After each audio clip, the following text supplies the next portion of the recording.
Hello, everyone, and welcome to another episode of Rare Book Cafe Coffee Break, our new format of shorter segments that give you a look into various aspects of the book world.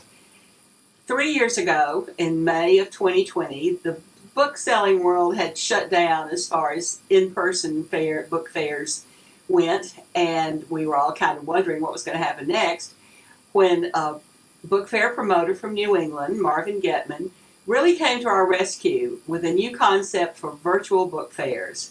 We're delighted to have with us on the upcoming third anniversary of Getman's virtual fairs, Marvin himself. Good morning, Marvin. We're so happy to have you with us today. Good morning, Lynn. Thank you for the invitation. And tell us how this whole idea got started. Had you been working on this for a while when the world shut down, or was this something that you were able to do in a hurry? Well, who would have predicted that we would have this terrible pandemic? I certainly was not planning to do what I'm doing. Over the 32 years that I've been promoting shows, I've had various thoughts about what would it be like to try to do a show online. But then the thought would end right there, because I knew that the task would be very difficult to achieve, number one. And number two, with live shows, and my 7 shows a year were pretty popular, and it would be difficult to maybe get the audience. I wasn't going to put a lot of money into something where no one would show up. So, the beginning of the pandemic, the first week in March was my last show in New York. It was my satellite show to the big international show up the street. And I remember that weekend very, very well. That was when the governor of New York declared a state of emergency. We had a very good show. There were a lot of people in New York, despite the news that was out there. But of course, the pandemic had not blossomed fully, if I can use that word, until the next week, the second week in March. Everything shut down. I had to scramble to cancel my shows. I had to notify my dealers of the upcoming shows. There would be one, the Ephemera Society show in March, and my new DC show, which would have been in April. And that show was full. I had 130 dealers signed up. So, I sent everyone their deposits back. As I recall, it was $75,000 I sent back. Dealers thanked me for that. And I sat down and said, let me draw out what this idea would be, this virtual show. I certainly know how to run a live show. I sat down at my computer and I kind of sketched out how I envisioned this. And I wanted to come up with something which would look like a live show as close as possible, or at least emulate the experience, going booth to booth, looking at the items, getting descriptions of the items. And the only difference would be that the person would not be physically there and talking to the dealer. But they would have the ability to communicate with the dealer directly and to finish the sale and negotiate or whatever. So I needed to find someone who could develop this, who could do the programming. It certainly wasn't going to be me. And I started to shop it around the U.S. I called various people, and no one really understood what I wanted to do. And then it was kind of serendipity. I was introduced to a gentleman in South Africa, Paul Mills, who runs antiquarian auctions. These are online auctions that he runs every few months. I called Paul. I told him my idea, and he said, I really don't know if we can do that, but I want you to talk to my son, Tony, who's a developer, programmer. Talked to Tony. Tony understood it. And he said, yeah, I can do that. we have a platform here for our auctions, and I think I can do what you want. So it took Tony 3 months. I put pressure on him to get us up and running the first week in June, and we were able to announce that show. I was able to contact dealers. I think I had 125 dealers for that first show, and it was great. I had this captive audience of dealers plus consumers when the live shows shut down. So I was able to develop this concept that I had thought about from time to time, and it just took off. We had probably a year and a half, 18 months or so before there was a live show, and so I really developed this audience, and my audience has grown. The number of subscribers to my email list has grown from 12,000 to 31,000, and so I'm able to communicate and promote these shows, and they have worked out. They have worked out well. Certainly for me, I'm able to get away from the stress of running these live shows, and at the time I was just turning 70, and I thought, well, maybe I should retire. But this idea took off, and here I am. I'm not retired, but I do sit at home and enjoy my grandchildren in Brooklyn and my hobbies. And anyway, that's where we are today. Well, and I know that one of your hobbies is there on your shirt that you have on today. Tell us about your bicycle riding. Yeah, my wife and I, we cycle a lot. And this shirt it says Pan Mass Challenge. It's the largest sports fundraiser in the country for cancer research. And all of the money goes to the Dana-Farber Cancer Institute in Boston, which is highly renowned. And we used to support riders every year. We would donate to various people that we knew that did the ride. But at the ripe age of 62, my wife convinced me that we ought to get going and train for this ride, and we did that. Like many people, unfortunately, we had been stricken in our family with cancer. Both my wife and I lost our spouses to cancer early, at very young ages, and so this is our summer event. We train all summer. We do the 84-mile ride the first week in August, and we've raised a lot of money. The Pan Mass Challenge has raised $900 million over its 43-year history, every penny of which has gone to the Dana-Farber for research and patient care. So that's near and dear to my heart, literally, I guess. Yeah. Thanks for asking.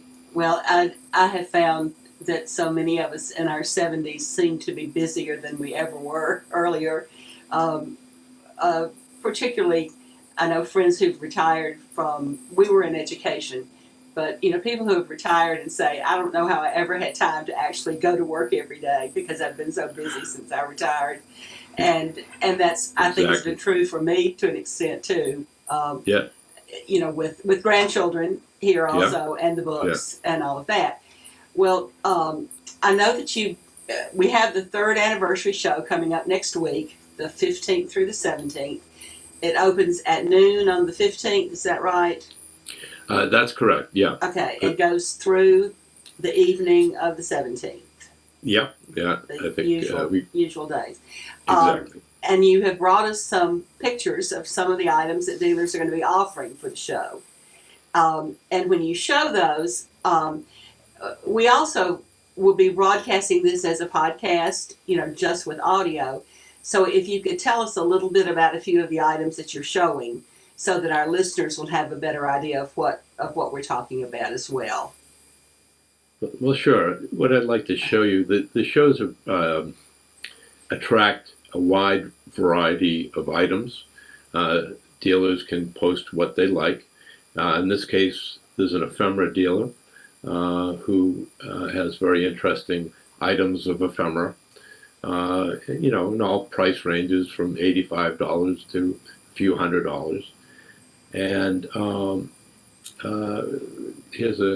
this is gorgeous beauty made hosiery box, $76. There's his amazing 1942 book of the best billboard advertisements, $360. Original World War I Red Cross nurse poster, I think we've all seen that, and it's $500. So there literally are items in every price range. I'm going to show you now the other extreme, which is a dealer from France. I love getting these French dealers, the foreign dealers who do join us, and pretty amazing. They don't have to travel to the States. And the French Civil Code, $21,500. So, and yeah, there's a collector out there who would love to have that, or an institution. Augustinus, $145,000. Here's the Declaration of the Independent State of Israel, the first original copy of that, $9,400. So even if you can't afford these items, I think they're pretty interesting to look at. But believe it or not, expensive items do sell. It's not just inexpensive items that sell. I often have items in multi-thousands of dollars. The highest price item we sold was $225,000.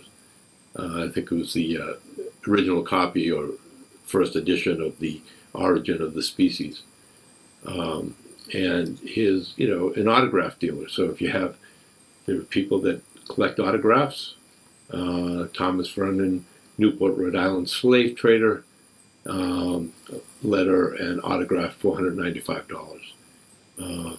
Committee of the Safety pays express rider, $595. So literally there are things for everyone in terms of what you collect. I often hear from librarians, and I was looking the other day, and there are 400 plus librarians, institutional librarians, who receive my emails, and I can tell that about 200 of them are very active in terms of coming to the shows. I've heard from them, thanking me for bringing them these shows virtually. They don't have necessary travel budgets to go to some of the shows, and they enjoy the very robust search engine when you first come into the show, where you're able to search for what you're interested in. If you're interested in Art Deco, just put that in the search engine, and immediately, the 20, 30, or 40 items that match that are going to crop up. So it's certainly a very efficient system. And even though it may not be quite as fun as going to a live fair, it certainly is efficient, and people seem to enjoy it. Well, the search engine does work extremely well. Of course, I think it behooves us as dealers to be very specific in our descriptions and to put keywords and to give people who are searching as many opportunities to find our material, as we can. Exactly. And then it works extremely well. And as a shopper, I use the search engine for about 3 or 4 general areas that I'm especially interested in. And one of the really fun features is being able to read all these descriptions. And since you don't limit what we can write, people do get pretty carried away in their descriptions sometimes. And you really can learn a lot about items, even if they're something that you're not especially interested in at the moment. it can be an education just to read descriptions. Speaking as a dealer, I've done, I think, about 10 of yours so far, and 3 of the Ephemera Society shows over the last 3 years. And I know that you've made changes over the years that have been very, very helpful. I especially like the fact that we now know how many people have looked at a specific item, Right. which was not, a feature to begin with. Right. Because that gives you an idea of, well, this may be an area that I don't want to try to bring on again, or it may be, well, if 50 people looked at this, then maybe I should reduce the price and run it through again, or something like that. So I found that very helpful. And it's sometimes hard to figure out what you're going to list on these shows, but I think we try to find things that are new, particularly new to the market. Excuse me. You okay, Lee? Yeah, I'm sorry. I'd offer you a glass of water if you were in the I mood. have one, but I've had this summer cold the last few days, and I know Alan and I were talking about last night. Was I going to make it today? But I'm better. But I'm looking forward to this one. I hope it's a real success for everybody. How many dealers do we have participating this time? I expect around 50 to 60 dealers. Okay. And I know yeah. what you were saying about libraries. That has been an area that's been good for me. And it's interesting to see what libraries are looking for. For example, I sold a copy of the Georgia Cherokee Land Lottery book when Cherokee, after the removal of the Cherokees, when land was divided up, and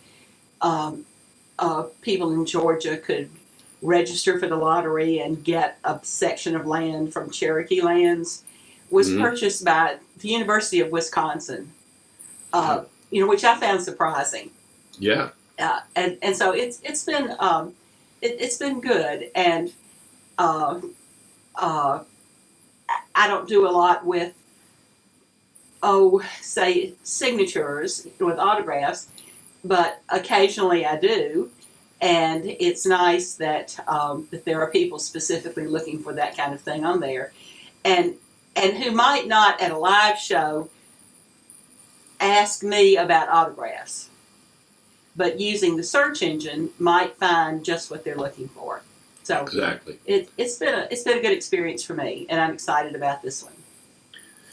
Well, great. I'm glad you're excited. I am too.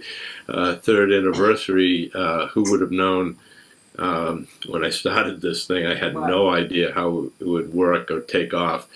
And certainly, after the pandemic subsided and live shows came back, I wondered whether people would continue. And I'm happy to say that they have.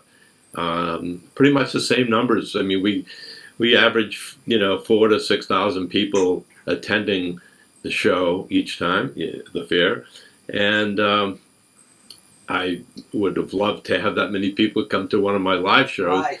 It rarely would happen. Maybe in Brooklyn I had a pretty good crowd, but the average regional show is happy to get 500 people through the gate.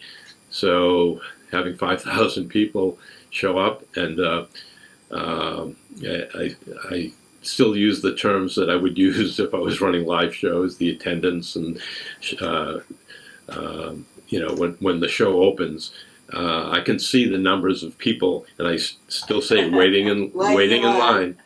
Waiting in line. I can see those numbers. Yes. 500 people. We always like to take a peek out through the doors at a live show to see how many people are waiting in line.